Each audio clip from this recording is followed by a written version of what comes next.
సమాజంలో జరుగుతున్నటువంటి చాలా పరిణామాలు మీరు కూడా సోషల్ మీడియా మాధ్యమంలో ఉన్నారు కాబట్టి మీకు కూడా తెలుసు. గరికపాటి నరసింహారావు గారి మీద అంటే ఆయన యొక్క ఉన్నటువంటి ఫ్యామిలీ ఇష్యూని కూడా ఈ రోజు అంటే చాలా సంవత్సరాల క్రితం జరిగిపోయినటువంటి ఇష్యూని ఈ రోజు రోడ్డు మీదకి తీసుకొచ్చి ఆయన కూడా హ్యూమిలియేట్ చేసేటువంటి పరిస్థితి వస్తుంది. అంటే దీనికి కారణం ఏమై ఉంటుంది అంటే మీ యొక్క పాయింట్ ఆఫ్ వ్యూలో? వారు తెలుగు జాతి గర్వించదగ్గ మహాపండితులు. ఆయన ద్విసహస్రావధాని అంటే మాటలా అండి. 2000 మందిని కూర్చోబెట్టుకుని 2000 మంది అడిగినటువంటి ప్రశ్నల్ని ఒకరి తర్వాత ఒకరికి సమాధానం ఇస్తూ ఎవరు ఏమడిగారో గుర్తుపెట్టుకుంటారు. నువ్వేం అడిగేవు అని చెప్పరు సమాధానం. 2000 మంది అడిగినటువంటి దాన్ని గుర్తుపెట్టుకుని ఆయనంతటా ఆయనే వరుస క్రమంలో సమాధానం చెప్పుకుని వెళ్ళాలి. మళ్ళీ వాళ్ళు అడిగిన ఛందస్సులో చెప్పాలి. వాళ్ళు అడిగినటువంటి ఛందస్సులు రూల్స్ చాలా ఉంటాయి, 100 ఉంటాయి. అప్రస్తుత అష్టావధానమే చాలా కష్టం, 8 మందితో చేయడం చాలా కష్టం. అలాంటిది ఆయన 2000 మందితో చేశారంటే చూడండి, మామూలు విషయం అండి అది. చాలామంది హ్యూమన్ కంప్యూటర్ అనే పదం వాడతారు. అసలు కంప్యూటర్ ఎందుకు పనికిరాదు. అలాంటి ఒక స్టోరేజ్ ధారణా శక్తి ఉంటుంది అవధానంలో. ఆయన అంత గొప్ప అవధానం. అందున ఆయన మహాపండితులండి. సంస్కృత పండితులు, ఆంధ్ర భాషా పండితులు. నేటి రోజుల్లో మనకు తెలుగు భాష సంపూర్ణంగా మాట్లాడేవాళ్ళు కరువు అవుతున్నారు. తెలుగులో మీరు స్పష్టంగా మాట్లాడండి అంటే మాట్లాడడానికి అవకాశం లేదు. ఉదాహరణకి మనం ఈ ప్రతిరోజు కూడా లేదా మనం అప్పుడప్పుడైనా సరే మనం ఎక్కేటటువంటి కొన్ని వాహనాలు మనం బస్సు అంటామండి. బస్సుకి తెలుగులో పదం ఏమైనా ఉందండి? బస్ అనేది ఇంగ్లీష్ పదం, మనం బస్సు అంటాం. కానీ మీరు కన్నడ భాషలో చూశారనుకోండి, బస్ అనేది ఆంగ్ల పదం కాగా కర్ణాటక భాషలో, కన్నడ భాషలో సారిగే అంటారు. అదే విధంగా సారిగే అంటే బస్సే, వాళ్ళు బస్సుకే వాడతారు సారిగే అనే పదం, ఇంకా దేనికి వాడరు.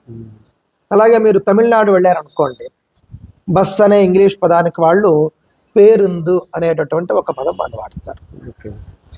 ఈ విధంగా మనం చూసుకుంటే మనం రోడ్డు అనేది ఉంది, మనమేమో రోడ్ అనే దాన్ని రోడ్డు అని మనం వాడతాం. కానీ మీకు కర్ణాటక రాష్ట్రంలో చూసుకుంటే కన్నడ భాషలో రస్తే అంటారు, తమిళ భాషలో కూడా దానికి ఒక పేరు ఉంటుందండి. ఈ విధంగా మనం చెప్పుకుంటూ పోతే మనం రోజువారీ ఉపయోగించేటటువంటి పదాల్లో మనకు తెలుగు పదాలు లేవు. తెలుగు పదాలే కాదు చాలా వరకు అసలు చాలా. ఇప్పుడు కిరాణా షాప్ అని మనం అంటాం. కిరాణా అనేది ఉర్దూ పదం అంటండి, షాపు అనేది ఇంగ్లీష్ పదం. ఈ విధంగా మన యొక్క తెలుగులో మనం ఆ స్థాయిలో అసలు మనం పూర్తిగా సంపూర్ణ తెలుగే మాట్లాడలేనటువంటి దుస్థితిలో మనం ఉన్నాం. నేటి సమాజం ఉంది, జర్నలిస్టులు కూడా పాపం మాట్లాడలేని స్థితిలో ఉన్నారు. అలాంటిది తెలుగు భాషలో డాక్టరేట్ సాధించి ఆయన అవధానాలు చేసి తెలుగు భాషలో గొప్ప గొప్ప కావ్యాలు ఆయన రచించి వాటికి గాను ఆయన అవార్డులు అందుకొని ఒక ఉన్నత స్థితికి వెళ్ళారు. సంస్కృత భాషలో కూడా ఆయనకు అదే ప్రావీణ్యత ఉన్నది. ఆయన చెప్పేటటువంటి ఉపన్యాసాలు మనం చూసుకుంటే కనుక అండి, ఆయన చెప్పే ఉపన్యాసాల్లో నేను విభేదించేవి చాలా ఉండొచ్చు గాక, నేను గతంలో వాటిని ఖండించాను కూడా, గరికపాటి వారు ఇలా చెప్పి ఉండకూడదు అని చెప్పేసి. కానీ మనం మొత్తం మీద మనం చూసుకున్నప్పుడు ఆయన మహాపండితుడు అనడంలో ఎలాంటి సందేహం లేదు. అలాంటి పండితులు మన తెలుగు వాళ్ళలో చాలా తక్కువ ఉన్నారండి, చాలా తక్కువ. నాగఫణి శర్మ గారు, వద్దిపర్తి పద్మాకర గారు, వీళ్ళు అవధానులండి. ఇంకా కొంతమంది పేర్లు నేను మర్చిపోయానేమో, కానీ పెద్దవాళ్ళలో మాత్రం వీళ్ళు మహాపండితులు. ఇలా అంటే ఒక గొప్ప తెలుగు భాష బ్రతికింపజేసేంత పండితుడు ఆయన. అలాగే తెలుగు జాతి గర్వించదగ్గ పండితుడు ఆయన. సరే, ఇంతవరకు మనందరికీ కూడా తెలిసినటువంటి విషయం. ఇప్పుడు హఠాత్తుగా ఆయన మీద యూట్యూబ్లో మనం చూస్తే రకరకాల చర్చలు మనకు కనిపిస్తూ ఉన్నాయి. నా అభిప్రాయం ఒకటేనండి, ఇది పూర్తిగా కుటుంబ సమస్య. మీకు గుర్తుండే ఉంటుంది, నాకు గుర్తుండే ఉంటుంది. నగరాల్లోనైనా పల్లెటూళ్ళలోనైనా మనం తరచుగా చూస్తాం, పక్కింట్లో ఎక్కడైనా గొడవ అవుతుంది అనుకోండి, మన ఇంట్లో వాళ్ళకి ఆసక్తి ఎక్కువ.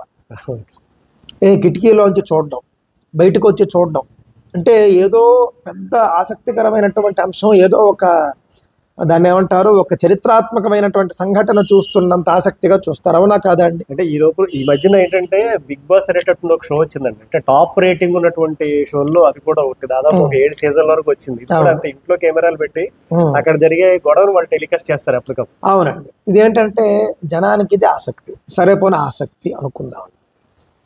అయితే కుటుంబం లోపలికి వెళ్ళిపోయి జడ్జిమెంట్ ఇవ్వడానికి మనం అసలు ఎవడం చెప్పండి. అది భార్యాభర్తల గొడవ. అలా కాకుండా ఆయన ఫలానా అమ్మాయిని అన్యాయం చేశాడనో, లేకపోతే ఫలానా అమ్మాయితో అసభ్యంగా ప్రవర్తించాడనో ఆ అమ్మాయి వచ్చి చెప్పింది అనుకోండి, ఆ లెక్క వేరు. దాని గురించి సమాజం అంతా మాట్లాడుతుంది. ఇంత పెద్దవాడు అయ్యుంటూ నువ్వు ఈ విధంగా ఒక ఆడపిల్లకి అన్యాయం చేస్తావా అని చెప్పేసి. ఇది అలాంటిది కాదు. ఇది పూర్తిగా ఒక కుటుంబం వాళ్ళది. ఆవిడ మొదటి భార్య అంటున్నారు, ఆవిడ ఏదో మాట్లాడుతూ ఉన్నారు. దాని మీద వీళ్ళంతా కూడా వ్యాఖ్యానాలు చేస్తున్నారు. కొంతమంది ఈయన కరెక్ట్ అని, కొంతమంది ఆవిడ కరెక్ట్ అని, కొంతమంది ఇద్దరూ తప్పని. ఈ విధంగానండి రెండు పక్షాల్లో ఏ ఒక్క పక్షము కూడా మనం తీసుకోవడానికి మనకు హక్కు లేదు. ఎందుకనంటే మనం ఏది కళ్ళతో చూడలేదు. అలాంటిది ఏదైనా తేల్చాలి అని అంటే చట్టం తేల్చాలి. ఎవరైనా ఒకవేళ కోర్టు గడప తొక్కితే చట్టం తేల్చాల్సి ఉంటుంది. మనం ఊరికే 4 గోడల మధ్య కూర్చుని మనం ఆవిడ తప్పని కొంతమంది, ఆయన తప్పని కొంతమంది, ఇలాగ మనం అనడానికి అసలు మనకి ఏం అర్హత ఉంది చెప్పండి? ఖచ్చితంగా మనం చెప్పలేము. ఎందుకంటే ఆయన నోరు తెరవలేదు, ఆవిడ మాట్లాడుతూ ఉన్నారు. ఆయన అసలు నోరు తెరవనే లేదు కాబట్టి మనకు అసలు నిజం, వాస్తవం ఏం జరిగింది అనేది మనకు అసలు తెలియదు. అంతే, వాళ్ళు కన్ఫర్మ్ చేసేంత అంతే కదండి. ఇద్దరూ చెప్పారు అనుకోండి, అప్పుడు పోను మనం ఏదైనా కాస్త పోను చర్చించుకుందాం. అయినప్పటికీ కూడా నా అభిప్రాయం ఏంటంటేనండి, ఇది పూర్తిగా కుటుంబ సమస్య. కుటుంబం లోపలికి మనం వెళ్ళిపోయి మాట్లాడడం అనేది సరైనది కాదండి. నా అభిప్రాయం అయితే మాత్రం. ఆయన మహాపండితులు. ఆయన పాండిత్యాన్ని, ఆయన ఉపన్యాసాన్ని, ఆయన ప్రవచనాల్ని విని అవి ఎంతవరకు మనకు ఉపయోగపడతాయి, మనం నిజ జీవితంలో వాటిని మనం ఏ విధంగా వాటిని అనుసరించవచ్చు, ఆచరించవచ్చు అని చూసుకుని ముందుకు వెళ్ళిపోతే బాగుంటుంది. అంతేకాని అండి అనవసరంగా ఈ చర్చ ఈ విధంగా జరగడం అనేది సరైనది కాదు. మొన్న దాకా లేదండి. తాజాగా ఆంధ్రప్రదేశ్లో చాగంటి వారికి ఒక పదవి ఇచ్చారు, క్యాబినెట్ ర్యాంక్ ఇచ్చారు. తెలంగాణ రాష్ట్రంలో గరికపాటి వారికి ఇవ్వబోతున్నారు అని ప్రచారం జరిగింది. హఠాత్తుగా ఆ సమయంలో ఇది రావడం కూడా మనం కొంచెం ఆలోచించాల్సినటువంటి అంశం. ఇది కాకుండా కూడా అనేక విషయాలు ఉన్నాయి ఎందుకు వస్తున్నాయి అని మనం చెప్పడానికి. కానీ ఒకటి మాత్రం నేను మీకు చెప్తాను.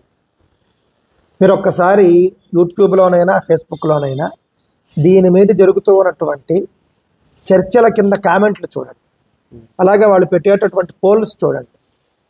వాటన్నిటికీ కూడా గరికపాటి వారి వైపు మద్దతు ఎక్కువగా. అంటే చాలా చోట్ల అత్యధికంగా గరికపాటి వారికి మద్దతు ఇస్తున్నారు.